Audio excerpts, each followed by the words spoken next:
The following episode of America the Podcast contains depictions of violence, including sounds of gunfire, cannon fire, and gore. Listener discretion is advised. Enjoy the show. This episode of America the Podcast is brought to you by Real American Police Reform. Hey there, white American citizen without a care in the world. I see you and the missus are out on a leisurely walk. How you feeling today? Well, golly gee, just fine, mister. Wonderful. Now let me ask you a question. How would you feel if you lived in constant fear of being harassed and or murdered by the police while you were out on this walk of yours? Well, gee, I wouldn't like it one gosh darn bit, I tell you what. No, you wouldn't. And neither do the black and brown American citizens who face said fear every single day. Fear of instances such as being shot by the police while on a walk like the both of you. Being shot in front of one's own family after being pulled over for a busted taillight. Or being shot while asleep in one's own bed at night after the police serve a no-knock warrant. It's the kind of violent, racist behavior that one could call systemic.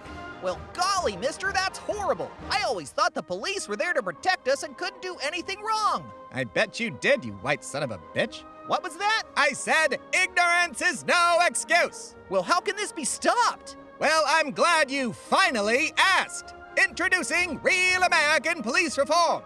With Real American Police Reform, you can do wonderful things, such as take away unnecessary military-grade weapons from police precincts, retrain officers to dismantle systemic racism in policing itself, reallocate funds in police budgets to allow mental health professionals to pair with police officers so that domestic and public disturbances can be dealt with safely and without bloodshed.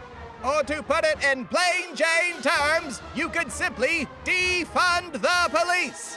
Yes, with Real American Police Reform, each and every American citizen can sleep safe and sound without fear of having their door kicked in because some dipshit Gestapo wannabe read the warrant incorrectly. That's Real American Police Reform, available wherever freedom is sold.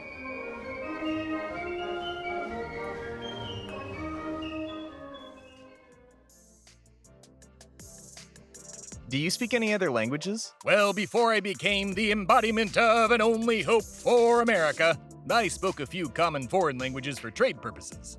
French, Dutch, Portuguese, which I recently found out is not pronounced pork and cheese.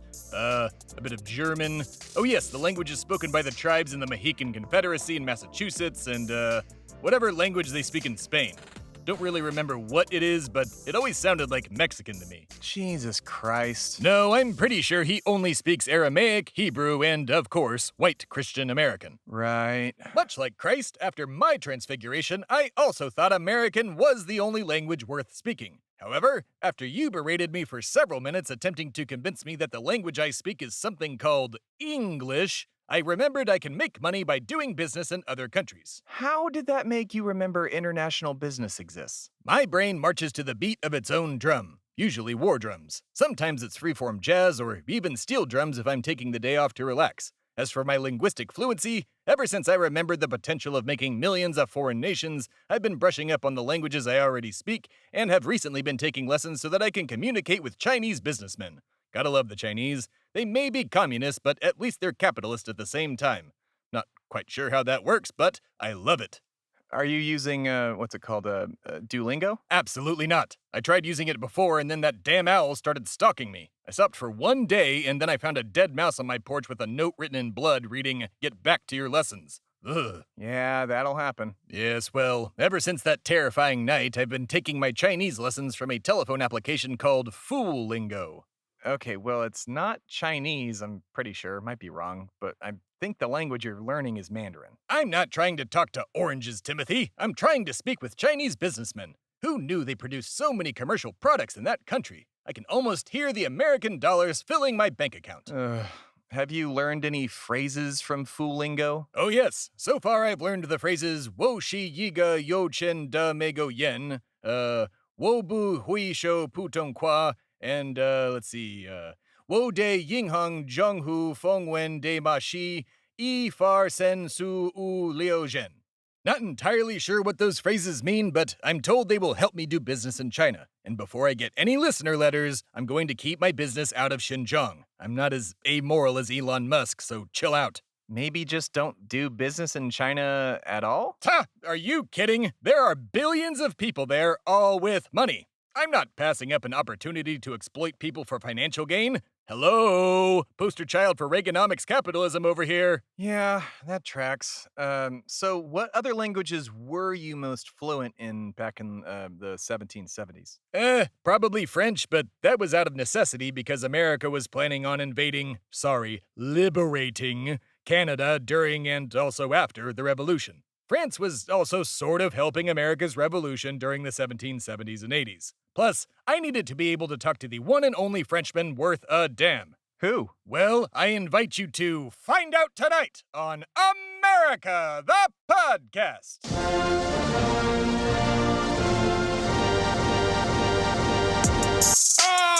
It's good to be back.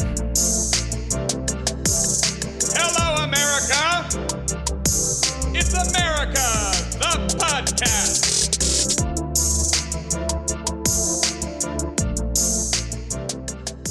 It was June 1777, and I was on the North Island near Georgetown in North Carolina. I had a medium-sized estate on the island itself, and only bought the estate because North Island had some of the best of my very favorite food at the time.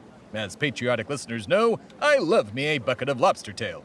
While I was standing down at the docks one day, devouring my water roach butts, my gaze caught a young man decked out in French military garb getting off a cargo ship.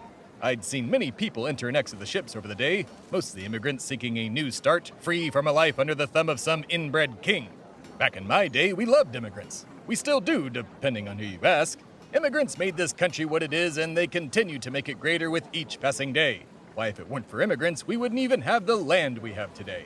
Yes, with the help of immigrants, we procured the rest of America from the indigenous population fair and square, and with zero bloodshed. So you're just gonna say a blatantly false thing now? Oh no, I mean zero bloodshed on my part. I manifest destinied the entire country and didn't get a single scratch on me in the process. But you killed a ton of indigenous people. I absolutely did not. There wasn't a single indigenous person killed by yours truly. United States Army did all of that. Ugh, terrible. I paid off America's native peoples when I legitimately purchased land from them. I also advised each president against taking tribal land by force. Not that they listened, but we'll get to that next season. Touchy subject. As for this season, we gotta finish the revolution, war, and deal with the aftermath. To do so, we need to meet that fellow over there. Who is he? I'm getting to that. As I was shouting, I slurped down the last of my meal when the young French military man caught my gaze. I will not lie, I developed a bit of a crush on him over the years, mostly because of his personal style and general psychotic nature when it came to killing redcoats. Upon seeing him, I made an L line for the man and... It's B line? What? Why would it be B line? Walking a line shaped like a B would take a lot of time, and I would be walking in either 1 to 2 curved lines, depending on if you're referring to a lowercase or uppercase B. Jesus, you put a lot of thought into that, but that's not what it means. It refers to honeybees and how they guide each other to their nectar. Well, their guidance system of choice seems flawed. If they followed a lowercase L line instead, maybe they wouldn't be dying by the millions. I'm pretty sure that's happening because of all the fossil fuels you and your friends produce. That hasn't been proven too conservative, so it is therefore categorically untrue. Now, let's get to my new French friend. Go ahead. Now then, I approached the man and asked him where he was from. The fuck, are you sprinting towards him? Yes, I too can be what they call thirsty at times. Ahoy there, young man! Qui? Moi? Indeed, you caught my eye from afar and do not seem like a typical voyager to our great country.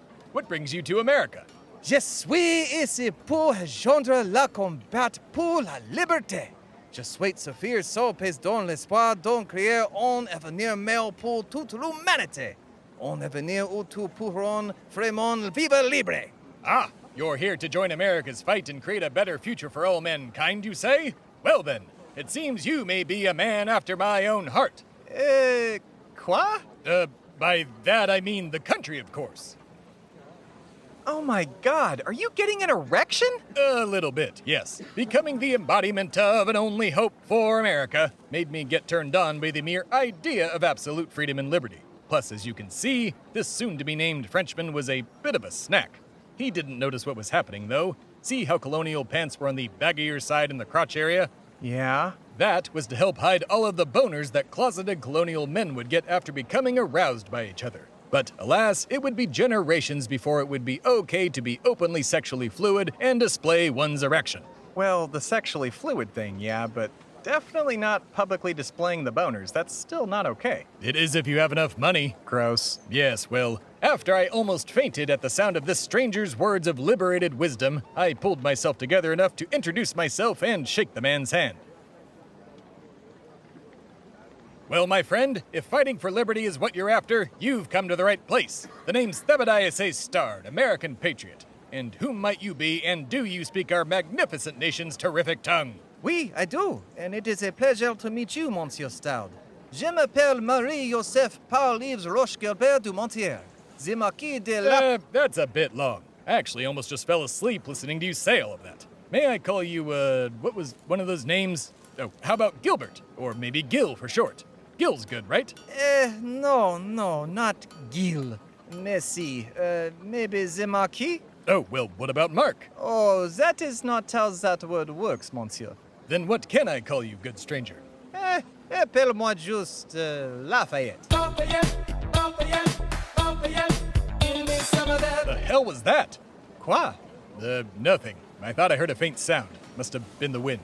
Very good, my new friend. Now then, you said you were looking for a fight, yes? Oui, monsieur. Very good. Have your men tend to your belongings and I'll take you to the room where it happens. Où est-ce? A city that will forever be known as the center of American freedom and will never be viewed in any negative light whatsoever. Philadelphia, Pennsylvania.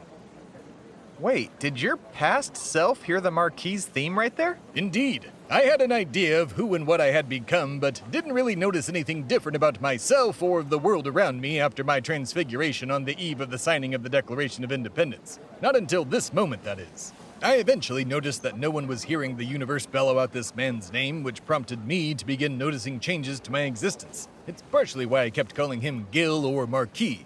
I also usually tried to keep my reactions to myself so as to avoid questions to which I did not yet know the answer. Got it. After staying with my friend and wealthy landowner Benjamin Hugger for a couple of weeks, I took my new friend Gil to the halls of Congress so he could plead his case for military enlistment. Like me and many of my colonial comrades, Gil was a member of the Masonic Order, so getting in with my crowd of aristocratic countrymen was easy. However, it wasn't enough to immediately convince Congress that he was right for the job. Next order of business, we have, Mr. Stard of Boston. Good day to you, Thebadias. It's good to see you well. Likewise, John. What brings you before this Congress? Well, my friends, a man I have come to know has a desire to serve our great nation. He has training and comes from a wealthy, noble military family in France. Absolutely not. We've had enough of those damn French bastards come here to enlist. None of them can even speak the common tongue. Pardon me, Monsieur Hancock. I do speak your language, although I admittedly need some, practice. And who are you? Je m'appelle the Marquis de LaFayette. The hell, did anyone just hear that? Hear what, Monsieur Stard? Never mind. My apologies. Get it together, Thebadias. As for this kid you brought, what are you, 17? I am 19. I mean, 19. But I was raised and taught by some of the most brilliant French military minds. I know I can serve this great nation well as a Major General. Tja, the ball's on you thinking you can just enlist at that level at your age. I'm tired of these people just coming here for glory. You're only in it for yourselves and not the country. Why don't you go fuck yourself and get out of here, you French asshole? Pourquoi? Come on, John, ease up on the boy. I hate the French as much as the next American, but this one has heart, not to mention a lust and a love for liberty not seen outside yours truly. Please. I got an idea. You're rich, right, Gil? Oui, but please do not call me Gil. We have been over this. We'll work on it. Okay, John, what if the Marquis here did the job for less money? What good is coin if one does not have freedom, Monsieur Stard? Well... I will do it for free, Monsieur Hancock. I have enough money.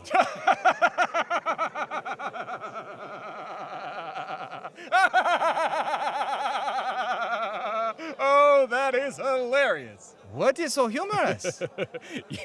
You said the phrase, enough money. Wait, was that not a joke? No, Monsieur? Oh, Well, holy shit! John, come on! He's offering to do it pro bono. A young, attractive... I am unsure what is that, Major Matos? General from a French military family, and we get him for free. We can't pass this up, my friend. Very well. You're hereby granted the rank of Major General. Can you take care of getting him placed with the commanding officer, Mr. Stard? Indeed I can. I know just the general for you, my friend. Congratulations, Major General Gil du Motier. S'il vous plaît, Monsieur Stard, no more Gil. Just call me Major General LaFayette. And with that, it's time for me to make up some of the money I lost betting on Super Bowl 56 this year. What happened? I bet on the Dallas Cowboys to win. Weren't they kicked out early in the playoffs and, embarrassingly so? Indeed, but I thought since they were America's team, they would still come out on top somehow. Like a secret third team that sneaks onto the field and wins at the last second. Do you know how football works? I do not. Well, that's not entirely true. I did help set up the NFL as a non-profit organization and guided all of the team owners on how to make the taxpayers pay for their football stadiums in any given city. As for this podcast, it too is non-profit, at least at the moment, mostly because the commercials aren't running.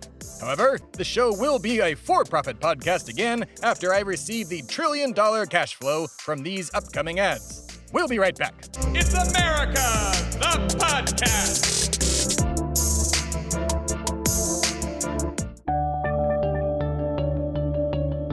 This episode of America the Podcast is brought to you by Dog Waste Bags. Dog Waste Bags. You can use them to clean up after your dog, Angela.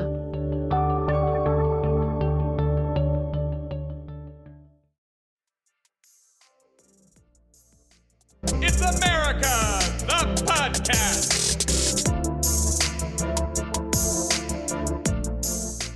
And we're back, America. Let's see, where was I? The Marquis had just been given the rank of Major General. Ah, yes, the enlistment of my good friend Gil, a name I will continue to use so as to not trigger his goddamn theme song. Whose theme song? Lafayette's. God damn it, you did that on purpose. I mean, it's a pretty cool theme. Well, I can't argue with that, but no more. I need to tell my story about Lafayette. Okay, that one was on me. Anyways, as I was shrieking, good old Gil became a major general and I knew who he would fit best with. A man who would soon view Gil as the son he never had. None other than the king of the retreat himself, General George Washington. Why didn't Washington have kids? He and Martha didn't want to risk having them be born with wooden teeth. I don't think that's how that works. I also heard his teeth were taken from slaves and hippos. Is that true? Yep. Jesus, who knew the founding fathers were such shitty people? I mean, me. I did. I've been speaking about their general shittiness as well as their contributions for what seems like years. The majority of them made me look like a saint, which is not okay, as I am a demigod, and saints are what we in the ethereal realm call lower class. Why were you friends with them? Friend is a strong word. They were useful to my endeavors. I tolerated them and literally every other shitty person back then. You think these people were bad? Just wait until the next season when we cover the frontier.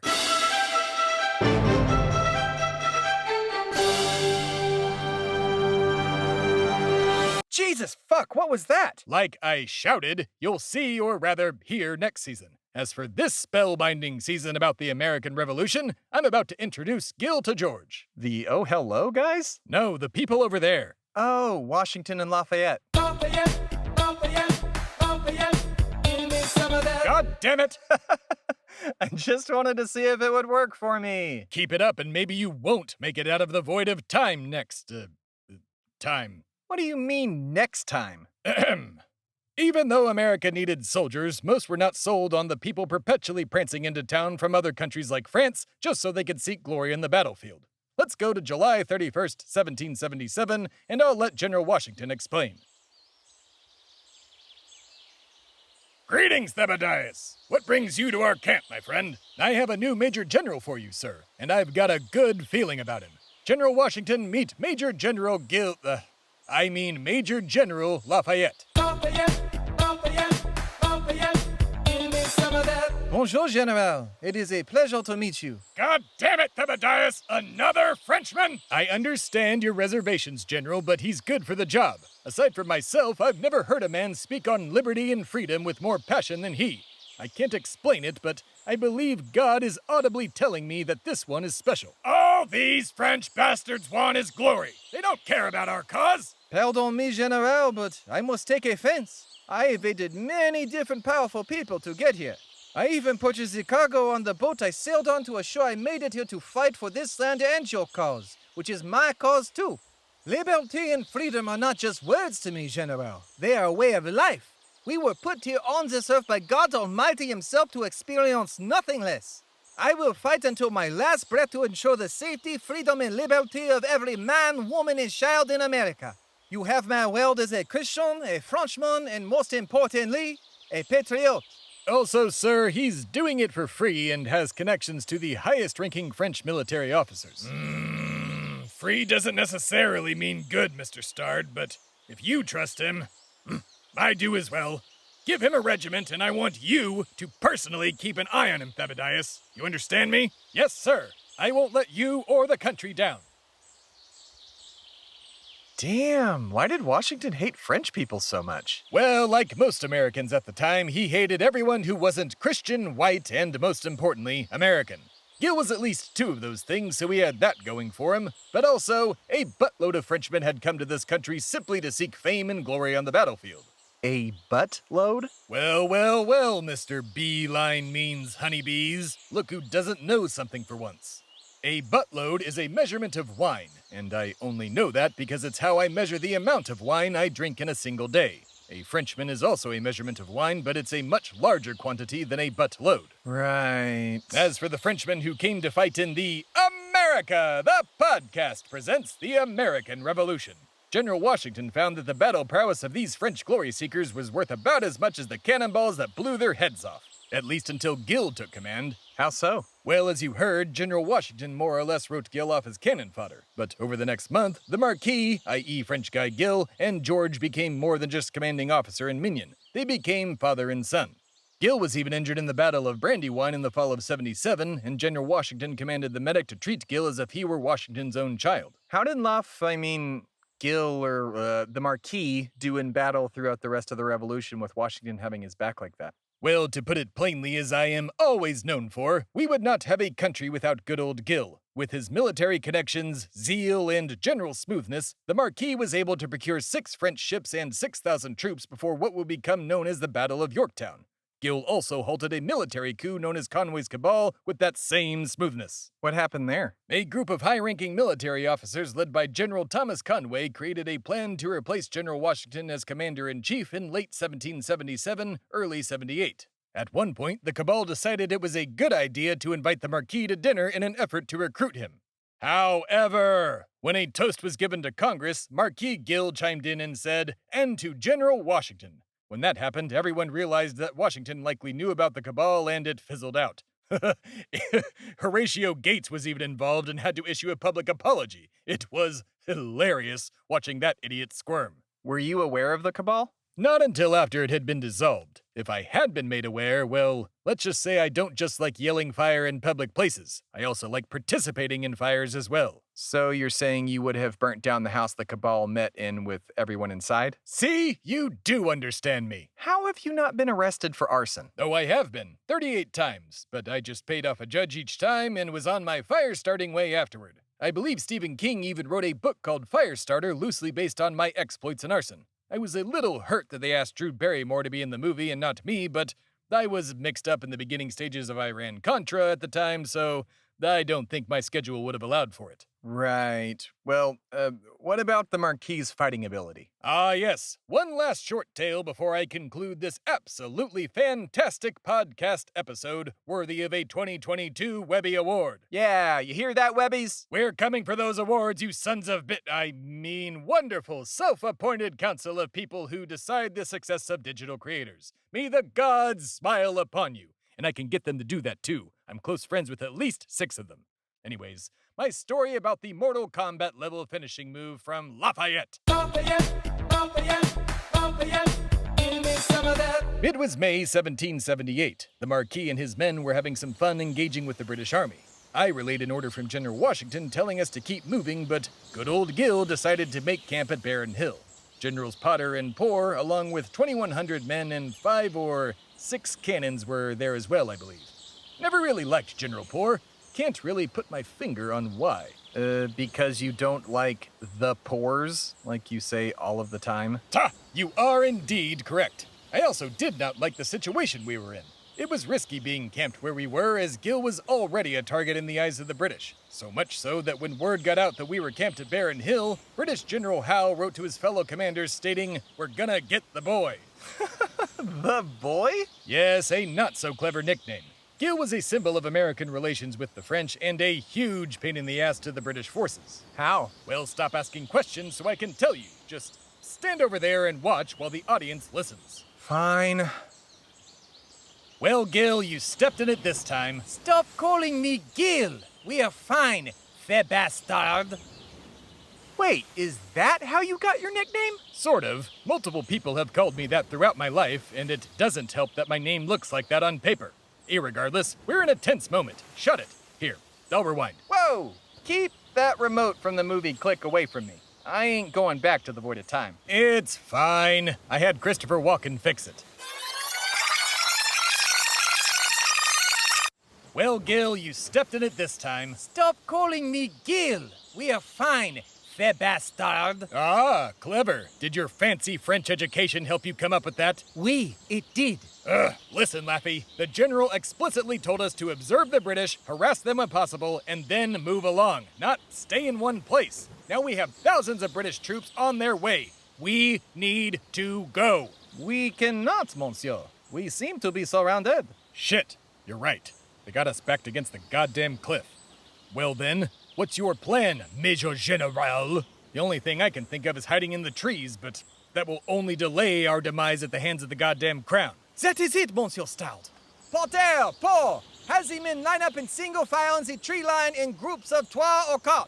Where are you going with this? They have more men, oui? Indeed. Thousands more. Then we make them believe we have even more. We have the group spread out and attack in bursts until we all make it down the cliff face. You're one crazy son of a bitch, my friend. I like your style. All right, you heard the man. Everyone head to the forest and get into groups of 3 or 4. One group pops out of the tree line, takes out a few bloody backs, and the second group takes over while the first falls back to reload. Let's show General Howe what America's made of. Did that work? Oh yes, we took out hundreds of British troops, all while making them think we had more men than we did. I believe I killed 14 myself. The whole battle was basically everyone leapfrogging out of the tree line. Those limey assholes didn't know what hit them. Well, that's not entirely true. They knew they had been hit by musket balls once they, died. Right. Well, damn, the Marquis sounds fucking rad. Indeed, he was fucking rad. He has towns across America named after him. He even helped free a former slave named James Armistead who served as a spy during the Revolution. Gil came back from France after the war to testify in front of Congress on James's behalf when he knew the man's freedom was on the line. James would later take the Marquis' last name in honor of him. Gil was also instrumental in multiple French revolutions and helped overthrow Napoleon. He even helped hunt down a certain traitor to our nation, but we'll get to that next time. Yes, the Marquis was the most American Frenchman I ever had the pleasure of knowing. I mean, well, I still know him. We just don't talk as often. Like you don't talk to his ghost? Oh, no, he's still very much alive. He's currently serving as the embodiment of an only hope for France. Oh, shit, really? Can I meet him? Yes, but he doesn't do interviews, so it'll have to be off the air. That's fine. Damn, so many embodiments. Indeed. There's an embodiment for most things. Countries, ideologies, every state in the Union, embodiments of various belief systems, political parties, all demigods like myself, but lesser than. In addition to being the embodiment of an only hope for America, I also used to be the embodiment of the GOP. Oh yeah, I forgot about that. What happened there? Donnie took it from me back in 2017. I lost a prime parking spot at the Illuminati headquarters because of it. Oh yeah, that makes sense. I'm interested in seeing who the embodiment of Texas is. Well, you'll have to find that out next season. For now, we end this episode with the knowledge that America would not be where it is today without the help from friends, albeit friends that are just helping you to piss off their neighbors.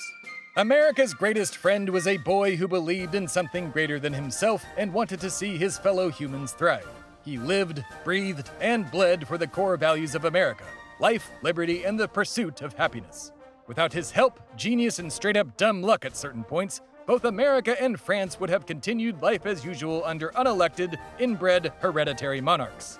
He fought our revolution and then fought 2 more in his homeland after ours. He was indeed a true man of honor. May all who continue to fight for those core values always and forever remember the name of one of the greatest American patriots to ever live. Good old Gil. Dude, you know he hated that name. Yes. Well, then a toast to the world's greatest Frenchman and second greatest American, Marie-Joseph Paul Yves Roch Gilbert du Motier, a.k.a. the Marquis de LaFayette. Give me some of that Lafayette. Give me some of that Lafayette. It's America, the podcast. This has been America, the Podcast presents the American Revolution. The show is produced and distributed by Shway Media and is part of the Shway Media Podcast Network. The show was created by Tim Phillippe and is hosted by me, Theb A Stard, a.k.a. the Bastard, a.k.a. the embodiment of and only hope for America. Writers for the show include Tim Phillippe, Alanah Matos, and of course me, Theb A Stard. Andrew K. Turner and Alexa Schreffler write for my very important social media platforms. The show is recorded in Shway Media Studios and is mixed and edited by Tim Phillippe. Producers for America, the Podcast, are Tim Phillippe and Alanah Matos.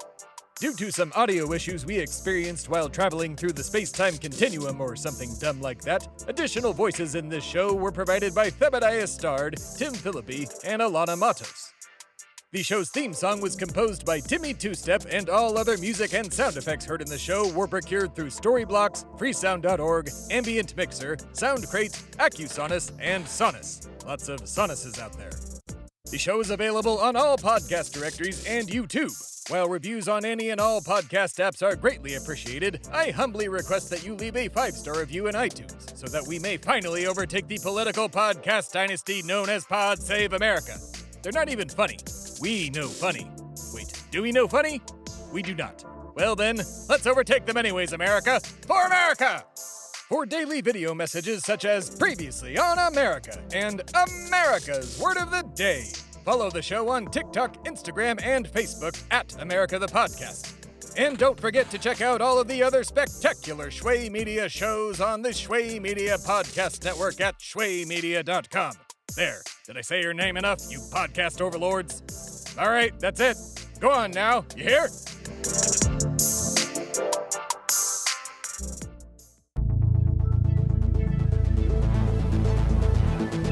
This has been a production of Shway Media, all rights reserved. For more information, please visit shwaymedia.com.